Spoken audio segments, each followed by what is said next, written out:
はいどうも、ビバです。突然なんですが、皆さんこんな経験ありませんでしょうか？外部フィルターの給排水パイプを吸盤で固定していたのに、ある日突然吸盤が外れて低床に刺さっていた。もしくは吸盤でセットした CO2 ディフューザーが耐圧チューブの硬さに負けて水槽の中に漂っていた。もしくは縦型ヒーターを設置していて、水替えする時に水位が下がってヒーターが露出してしまう。そんな時ヒーターをささっと動かしたいんだけど、そんな時に限って吸盤がやたら強力に張り付いてなかなか動かすことができない。そんなストレスを感じている人いないでしょうか？そんな我々アクアリストを悩ます諸悪の根源、この吸盤、キスゴムなんですけど、これ何なんでしょうね。外れて欲しくない時はポロッと外れるのに、外したい時はやたら強力にくっついている。本当にストレスが溜まる時は半端ないんですけど、今回はこの吸盤に取って代わる商品、とっても便利なアイテムを見つけたので、そちらを紹介したいと思います。ちなみに最初にこの吸盤に関するトリビア。吸盤が外れやすい人は、ガラス面に貼り付く面にシリコングリスとかワセリンとかを薄く塗布すると吸盤が外れにくくなります。ただその代償としてガラス面が汚れてしまうので、やっぱりキスゴムはストレスの元ですね。では今回吸盤を代替する商品購入したんですが、それを紹介する前にちょっとしたアクアリウム話。アクアリウム関連で古くから使われているもの、このマグネット、例えばこういったガラスクリーナーなんですが、マグネットの力でガラス面を両面から挟み込んでガラスの苔を落とす商品、こういった商品だったり、新しめの商品だとジェックスさんのリーフィット、これも強力なマグネットでガラス面に固定するシステムになってるんですが、こんな感じですね。しっかりと固定することができて、例えばこの中にソイルを入れてベアタンク水槽でも有形層を植栽することができたりします。このマグネットを使ったアクアリウム用品、古くから親しまれている便利アイテムですね。さあ、そして今回この吸盤に代わる新商品、これもマグネットを使った商品なんですが、それが何かというとこちらです。この500円玉よりちょっと大きめな丸いアイテム、こちらもマグネットでガラスを挟み込んで使う商品なんですが、今回はこれを紹介したいと思います。いろんな使い方ができて、吸盤のストレスからも解放されると思われる新商品、気になる方はぜひこの動画最後までご覧ください。この商品何かというと、チョイスさんから出たマグクリッパーという商品です。説明書にも書いてある通り、キスゴムの代わりに磁石でセット。キスゴム、つまり吸盤をマグネットを使って差し替えてしまおうという商品です。これまで吸盤でストレスを感じてた人はぜひ使ってみてほしいんですけど、今回はこのマグクリッパーを紹介していきます。まずこれがマグクリッパーの本体ですね。この分離する本体に磁石が入っていて、こちらの穴のついてる方が N 極、こちらが S 極ですね。かなり強力な磁石が使われていて、指を挟んでもしっかりとくっついています。両手で挟んでも落ちないですね。なかなかの強力っぷり。そしてこのマグクリッパーはこの穴に付属品を取り付けて使うんですが、どんな付属品があって何に使えるかを紹介します。まずこちらの2つ、チョイスさんの製品ではおなじみのパイプを固定するクリップですね。これ他のチョイスさんの製品に付属のものも使えます。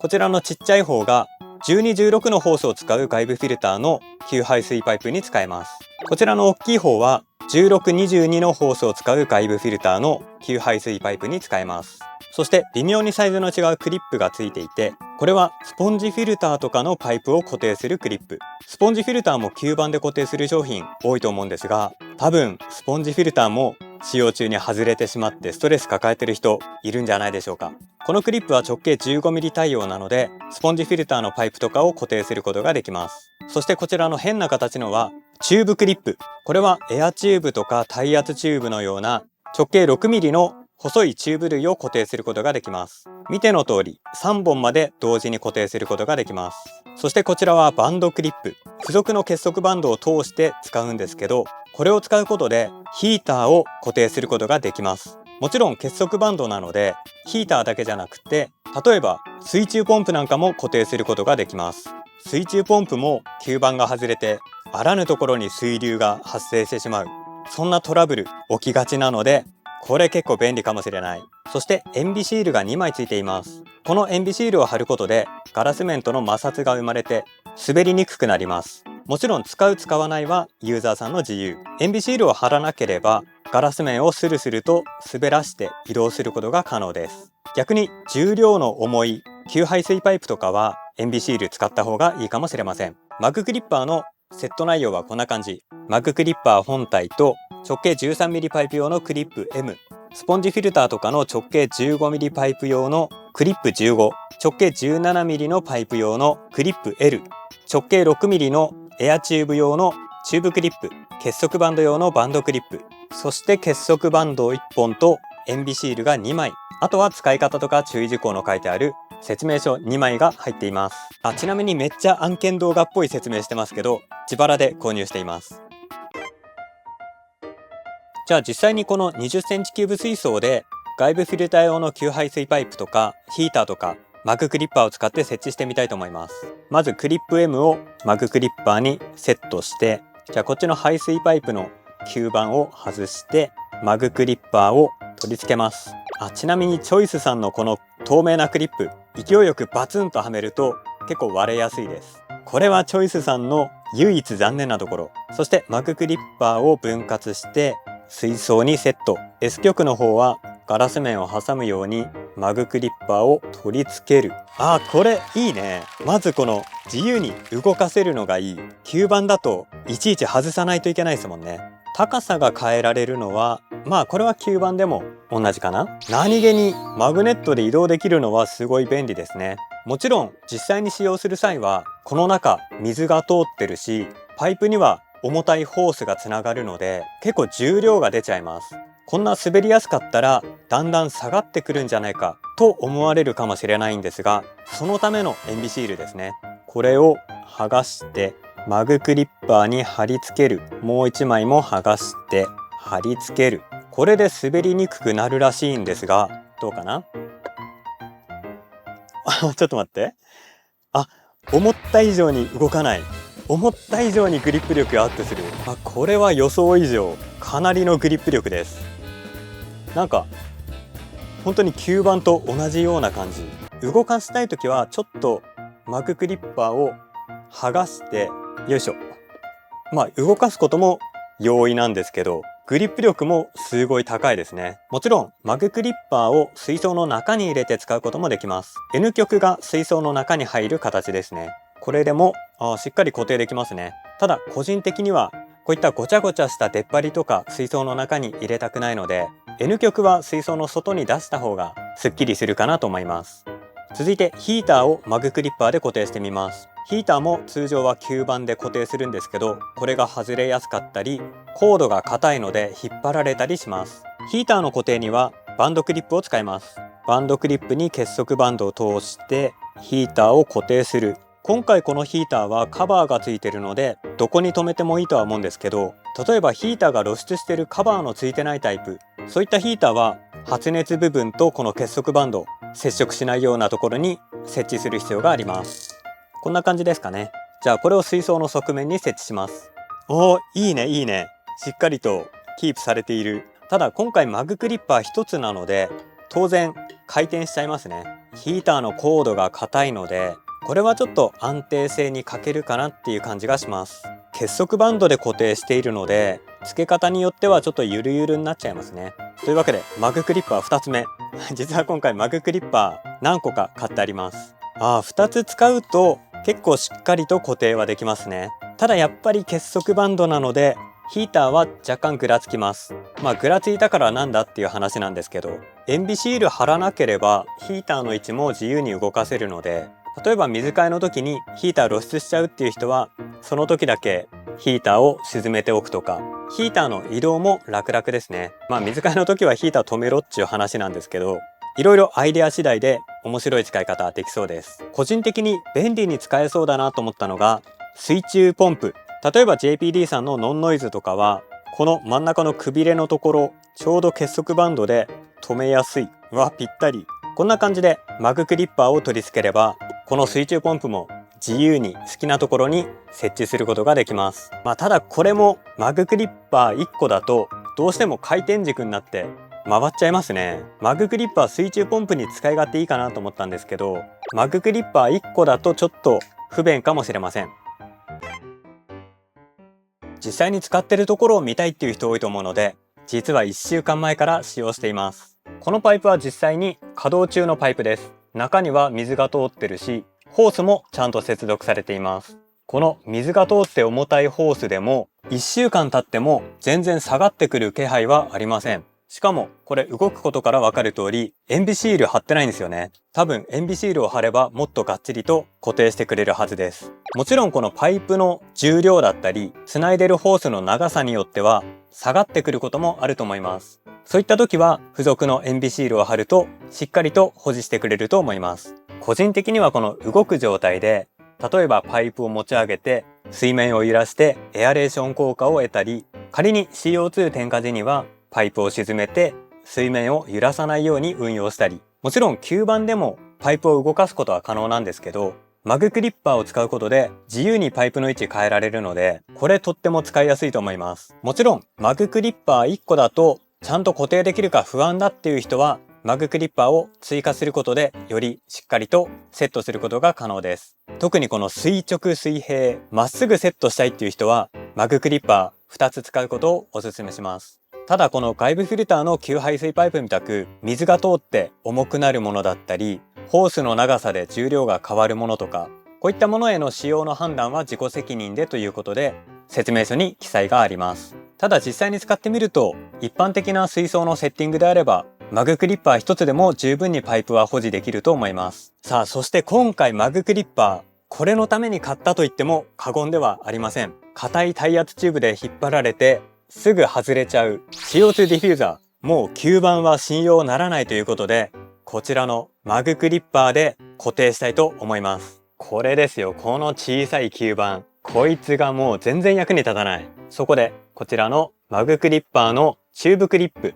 これを耐圧チューブにパツンとはめて、設置の向きも決めて、これを水槽にセット、そして下げていく。これバッチリすぎる。見てください、これ硬い耐圧チューブでもしっかりと保持してくれています。本当にこの CO2 ディフューザーがどっか行っちゃうのがめちゃめちゃストレスだったんですよね。マグクリッパー使うことで CO2 ディフューザーをしっかりと固定することができます。これはいいですね。ストレスが大幅に軽減される。いやでも実際使ってみるとちょっとマグクリッパーでかいかなっていう感じはするんですけど、吸盤が外れてどっか行っちゃうストレスに比べると全然マシですね。真横から見てみると 5mm 厚のガラスに対して水槽の外の出っ張りはこんくらい 6mm、7mm ぐらいでしょうか。水槽の中はこんな感じですね。マグクリッパーの厚みの分若干隙間できちゃいます。これは仕方ないですね。いやでもしっかりと固定できるのはめちゃめちゃいいですね。CO2 ディフューザーがすぐ外れちゃう人、マグクリッパー検討する価値はありそうです。そしてマグクリッパーの一番のメリットかもしれないガラス面の掃除をするとき、ガラス面の苔落としでスクレーパー使う方多いと思うんですけど、吸盤で CO2 ディフューザーとかヒーターとか設置している方、スクレーパーかけるとき大変な思いした方多いと思います。ただこのマグクリッパーで設置をすると自由に場所を移動できるので、ガラス面の掃除をするとき邪魔にならないところに移動することも可能です。これ吸盤だとすごい手間なんですよね。スクレーパーでガツンとぶつければ吸盤外れることあるんですけど、外した吸盤はまた手を突っ込んで水槽にくっつけないといけない。もちろん長いピンセットでペタッとつけることもできるんですけど、水槽の外からマグネットでくっつけるマグクリッパー、ガラス面のメンテナンス時にすごい便利です。さあ、そんなめっちゃ便利なマグクリッパーなんですが、もちろん注意事項とかここはちょっとなっていうところもあります。まず注意事項としては説明書にもしっかり書いてあるんですが、強力なネオジム磁石使っているので、心臓ペースメーカーとかを装着している方は使用しないでくださいと注意書きがあります。あと磁力がめっちゃ強いので、こんな感じで皮膚とか挟むとなかなか痛いです。指とかの挟み込みは注意しましょう。あと水槽にセットするときにバツンと勢いよく設置するとガラスが破損する可能性もあります。なので水槽に取り付けるときは両手でしっかりと持って優しくセットする必要があります。あとはやっぱりこれですね。途中にも紹介したんですが、外部フィルターのパイプとかホースは水が通るとめっちゃ重たくなるので、マグクリッパーを水槽の外側から取り付ける場合は、場合によっては保持できない可能性があります。そういった時はマグクリッパーの数を増やす必要があります。ただ使用の判断は自己責任でお願いしますとしっかりと注意書きされています。あとはやっぱりこのクリップの強度、これチョイスさんの製品だとどれも共通するんですけど、透明なクリップ、これが結構破損しやすいです。特にこういったパイプ類にクリップを止めるときに勢いよくバツンと止めてしまうと、場合によってはこのクリップのフック部分が割れてしまいます。というか今もちょっと破損しちゃいましたね。ここが結構簡単に割れちゃうので、これはちょっと改善してほしいですね。どうしても透明なパーツって強度が低いように思えるんですけど、こちらはテトラさんの外部フィルターに付属の吸盤用のパーツなんですけど、これだとそんなに割れることはないのかな。かなりきついんですけど、